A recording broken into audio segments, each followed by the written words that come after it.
আজকের ব্লগটা শুরু করছি একটু অন্যরকমভাবে। সত্যি বলতে এমনভাবে দিনটা শুরু হবে কখনো ভাবিনি। আজ আমি একটু ছুটি নিয়েছি কারণ বাবা অসুস্থ হয়ে পড়েছে।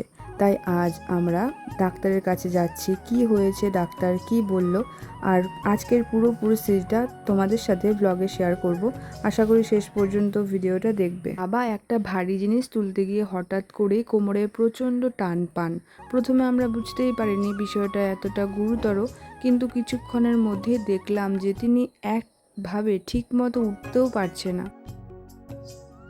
ডক্টরের এখানে যাওয়ার আগে ডক্টর বলছে এক্স রে করতে, তো বাবাকে এক্স রে ওখানে ঢোকানো হয়েছে। আমি সব কিছু নিয়ে বাইরে দাঁড়িয়ে আছি, যেহেতু প্লেসটা খুবই ছোট। আর এখন আমরা রিপোর্ট নিয়ে চলে যাচ্ছি ডক্টরের কাছে। রিপোর্ট নিয়ে ডক্টরের এখানে যাচ্ছি। উনি রিপোর্ট দেখে ঠিক সমস্যা কি হয়েছে সেটা বলতে পারেন। অবশ্যই তাড়াহুড়ো করে যেতে হচ্ছে, যেহেতু রাস্তা একটু খারাপ, গাড়িতে বেশ ঝাঁকুনি লাগছে বাবার, তো সেজন্য আমরা একটা টোটো রিজার্ভ করে যাচ্ছি। আমরা চলে এসেছি ডক্টরের চেম্বারেতে। মনে অনেকটা জোর নিয়ে বাবা টোটোর থেকে নেমে হেঁটে যাচ্ছে। তো মনের প্রচণ্ড শক্তি আছে আমার বাবার সেই মনের জোরটাই আমাদের সবচেয়ে বেশি অনুপ্রাণিত করে সবসময়।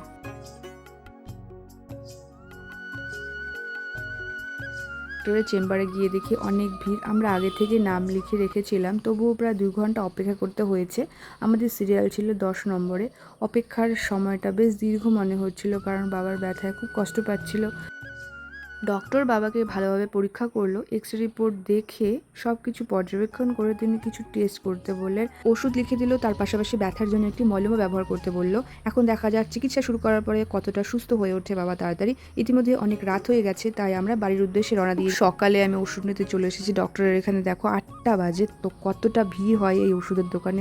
আমাদের এখানে খুবই বড় একটা সব কিছু এখানে পাওয়া যায়। শিলিগুড়ির এটা বিখ্যাত একটা ফার্মেসি। আমি সবসময় চেষ্টা করি আমার দৈনন্দিন জীবনে যা ঘটে বাস্তবে যেমন কিছু ঠিকঠাক তেমনভাবে আপনাদের সাথে শেয়ার করতে। আজকের এই ভিডিওটা তারই একটা অংশ। হয়তো ভিডিও দেখে অনেকেরই অনেক মন্তব্য করবে, কিন্তু আমার বাস্তব জীবনটাই আমার এবারে তুলে ধরতে চাই সবসময়। তোমরা সকলে একটু প্রার্থনা করবে, তোমাদের ভালোবাসা ও আশীর্বাদ আমাদের জন্য সবচেয়ে বড় শক্তি। টেস্টগুলো দিয়েছে, টেস্টগুলো প্রায় দুপুরবেলা করব, আর মোটামুটি 20 দিন পরে আবার যেতে বলেছে।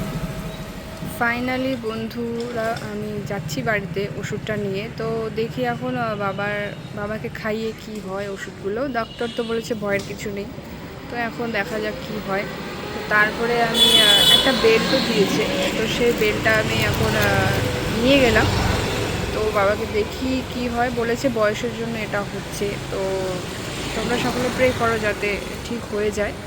তো এটাই আর কি, এখন বয়স হয়ে গেলে মানুষের এই প্রবলেমগুলো হয়ে থাকে। তো চেষ্টা করা যাক যতটা রিকভার করা যায়, আমরা তো চেষ্টা করছি সকলে।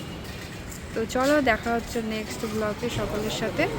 তো তোমরা সকলে অবশ্যই ভালো থেকো, আর একটু ভালো লাগলে একটু লাইক কমেন্ট শেয়ার করে দেবে।